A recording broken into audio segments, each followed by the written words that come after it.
Hello दोस्तों, कैसे हो आप सभी। आज हम करेंगे करंट अफेयर 15 अप्रैल 2026। मीन्स हम कवर करेंगे आज 15 अप्रैल की करंट अफेयर, जो कि डे बाय डे चेंज होती रहती है। चलिए शुरू करते हैं आज की क्लास बिना टाइम गवाए। तो हम कोशिश करेंगे कि एक क्लास रोज़ कंटिन्यू रखें। चलिए शुरू करते हैं। तो नंबर 1 जो हमारा करंट अफेयर आया है, आईसीसी महिला T20 वर्ल्ड कप 2026, जो कि आगामी ICC women T20 world cup 2026 होएगा, उसकी मेज़बानी इंग्लैंड और वेल्स करेंगे। तो आपको सीधा सीधा क्वेश्चन आ सकता है, आईसीसी महिला T20 वर्ल्ड कप 2026 की मेज़बानी कौन से देश करेंगे? तो इंग्लैंड और वेल्स। तो आपको इसके बारे में क्या याद रखना है, यह टूर्नामेंट महिला क्रिकेट को बढ़ावा देने के लिए महत्वपूर्ण है। तो आपको याद रखना है, आपको सिर्फ इतना ही याद रखना है, आईसीसी महिला T20 वर्ल्ड कप 2026 की मेज़बानी कौन से देश करेंगे? तो आपको याद रखना है, वो करेंगे इंग्लैंड और वेल्स। तो आपको इतना ही याद रखना है, ICC women T20 world cup 2026। चलिए आगे बढ़ते हैं। और नंबर 2 पे हमारे पास है कॉमनवेल्थ। जो कॉमनवेल्थ गेम होने हैं 2030 में, उनमें क्रिकेट और हॉकी की वापसी है। क्रिकेट और हॉकी की वापसी होगी। तो ये क्वेश्चन आप पे बन सकता है कि कॉमनवेल्थ गेम 2030 में किन खेलों की वापसी की गई है? तो क्रिकेट और हॉकी। तो आपको याद रखना है। तो क्रिकेट और हॉकी को शामिल करने से क्या फ़ायदा होगा? क्रिकेट और हॉकी को शामिल करने से इससे इन खेलों की लोकप्रियता और बढ़ेगी। आपको पता है कि क्रिकेट को लेके कितना पब्लिक में इंटरेस्ट है। तो इससे कॉमनवेल्थ गेम 2030 में इनकी वापसी की गई है, क्रिकेट और हॉकी की, जिससे इनकी लोकप्रियता को बढ़ावा मिले और इनके बारे में भी जाने। जैसे कि ओलंपिक के बारे में सब जानते हैं, लेकिन कॉमनवेल्थ गेम्स के बारे में बहुत कम है। लेकिन जैसे ही क्रिकेट और हॉकी की वापसी इनमें की गई है, तो इससे इसकी लोकप्रियता को बढ़ावा मिलेगा। ठीक है, आप आपसे सीधा सीधा सीधा सीधा क्वेश्चन आएगा कि कॉमनवेल्थ गेम 2030 में किन किन की वापसी की गई है? तो क्रिकेट और हॉकी की। ठीक है, चलो नंबर 3 पे हम चलते हैं। अगला है हमारे पास world world archery para series. World archery para series, तो आपको याद रखना है, ये कहाँ पे हुई है? तो वर्ल्ड ऑर्चरी पैरा सीरीज का आयोजन बैंकॉक थाईलैंड में हुआ है। तो आपको याद रखना है, अभी बैंकॉक थाईलैंड में हुआ है। तो आपको याद रखना है, पैरा मतलब कि दिव्यांग, यह दिव्यांगों के लिए होती है।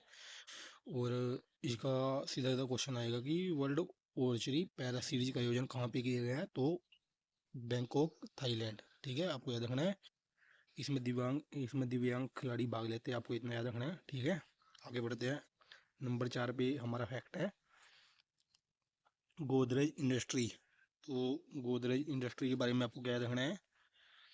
फिरोज शाह गोदरेज। तो ये है फिरोज शाह गोदरेज है, जो गोदरेज इंडस्ट्री का नया चेयरमैन नियुक्त किया गया है। तो आपको देखना है, गोदरेज इंडस्ट्री का नया चेयरमैन फिरोज शाह गोदरेज को नियुक्त किया गया है। तो आगे बढ़िएगा। इन्होंने किसका स्थान लिया, आपको ये भी जानना जरूरी है, नादिर गोदरेज। तो नादिर गोदरेज का स्थान इन्होंने लिया है। नियुक्त इनको किया गया है, फिरोज शाह गोदरेज को नियुक्त किया गया है और नादिर गोदरेज का इन्होंने स्थान लिया है। चलिए आगे बढ़ते हैं। आगे हमारे पास नंबर 5 वोट देने का अधिकार। वोट देने के अधिकार के बारे में कुछ बताया गया है। सुप्रीम कोर्ट के अनुसार वोट देने का अधिकार केवल संवैधानिक अधिकार ही नहीं, बल्कि भावनात्मक अधिकार भी है। तो ये बताया गया है कि नवी टिप्पणी सुप्रीम कोर्ट की सामने आई है, जिसमें वोट देने के अधिकार को संवैधानिक अधिकार ही नहीं बल्कि भावनात्मक अधिकार भी बोला गया है। और अगला नंबर 6 पे हमारे पास है Wisden leading Wisden leading cricket 2025। तो क्या देखना है, जो विस्डन लीडिंग क्रिकेट 2025 है, इसमें 2 सर्वश्रेष्ठ खिलाड़ी चुने गए हैं, जिसमें पुरुषों में है Mitchell Starc. Wisden leading cricket 2025 में पुरुष में तो मिचेल स्टार्क को चुना गया है और महिला वर्ग में दीप्ति शर्मा को चुना गया है। आपको याद रखना है, अक्सर एग्जाम में आएगा, करंट अफेयर से अगर आना हुआ तो विस्डन लीडिंग क्रिकेट 2025 में पुरुष वर्ग का खिताब किसे मिला है? तो मिचेल स्टार्क। और महिला वर्ग में दीप्ति शर्मा, जो कि इंडियन क्रिकेटर है। जो मिचेल स्टार्क है, ये ऑस्ट्रेलिया के बॉलर है। आपको याद रखना है, सब जानते होंगे इसको। ठीक है, और ये इंडिया की है। इंडिया वुमेन क्रिकेट टीम की ऑलराउंडर है दीप्ति शर्मा। चलिए आगे बढ़ते हैं। और यह सम्मान किसके द्वारा दिया जाता है? विस्डन द्वारा दिया जाता है, आपको याद रखना है। और नंबर 7 पे हमारे पास है ऑस्ट्रेलिया डिफेंस फोर्स। आपको देखना है ऑस्ट्रेलिया डिफेंस फोर्स, सुसान कायल, जो कि ऑस्ट्रेलिया डिफेंस फोर्स की पहली महिला चीफ आर्मी स्टाफ बनी है। आपको ये देखना है कि सुसान कायल करके लेडीज़ है, जो कि ऑस्ट्रेलियन डिफेंस फोर्स की पहली महिला चीफ ऑफ आर्मी स्टाफ बनी है। तो अक्सर जो पहली महिला बनती है वो एग्जाम में पूछ लिया जाता है, जो कि बहुत ही महत्वपूर्ण हो जाता है। ऑस्ट्रेलिया डिफेंस फोर्स की पहली महिला चीफ ऑफ आर्मी स्टाफ ये बनी है सुसान कायल। चलिए आगे बढ़ते हैं। अगले हमारे पास सरल एआई। सरल एआई के बारे में हमको क्या जानना है? तो अनुसंधान नेशनल रिसर्च फाउंडेशन द्वारा ये विकसित किया जा रहा है। सरल एआई प्लेटफॉर्म है जो अनुसंधान नेशनल रिसर्च फाउंडेशन द्वारा विकसित किया जा रहा है, और इसका उद्देश्य है जटिल रिसर्च को आसान भाषा में बदलना है। तो आपको देखना है, आपको इतना याद रखना है, सरल एआई किसके द्वारा विकसित किया जा रहा है? तो अनुसंधान नेशनल रिसर्च फाउंडेशन द्वारा, ठीक है, विकसित किया जा रहा है, जिसका उद्देश्य है जटिल रिसर्च को आसान भाषा में बदलना है। चलिए आगे बढ़ते हैं। AIU मूट कोर्ट प्रतियोगिता। तो आपको याद रखना है AIU नेशनल मूट कोर्ट प्रतियोगिता 2026 का विजेता पूछा गया है। तो आपको बताना है ये कौन है। ये प्रतियोगिता हुई है AIU national moot court competition 2026। इसका विजेता है बनारस हिंदू विश्वविद्यालय। बनारस हिंदू विश्वविद्यालय इसका विजेता रहा है। तो आपको याद रखना है AIU मूट कोर्ट प्रतियोगिता, इसका विजेता कौन है? बनारस हिंदू विश्वविद्यालय। मैं इसलिए रिपीट कर रहा हूँ ताकि आपको ये दिमाग में फिट हो जाए। हम इसको रोज पर रोज करते चलेंगे, डे बाय डे, तो आपको करंट अफेयर में इतनी समस्या का सामना नहीं करना पड़ेगा। तो नंबर 10 पे हमारे पास है मछली अवार्ड। तो WWF मछली अवार्ड ये किसको मिला है? अनीता चौधरी को WWF मछली अवार्ड से सम्मानित किया गया है।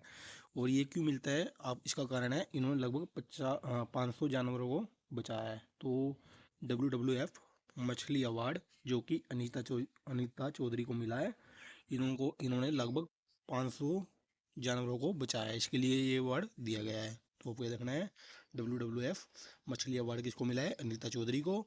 और क्यों मिला है? इन्होंने लगभग 500 जानवरों को बचाया है। चलिए आगे बढ़ते हैं।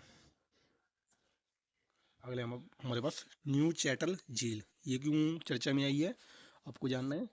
लेक न्यू चैटल में 1000 से अधिक रोमन अवशेष मिले हैं। तो ये चर्चा में आई है, जो कि स्विट्जरलैंड में मिलती है। न्यू चैटल लेक स्विट्जरलैंड में ये मिल रही है, और अक्सर चर्चा में आई है।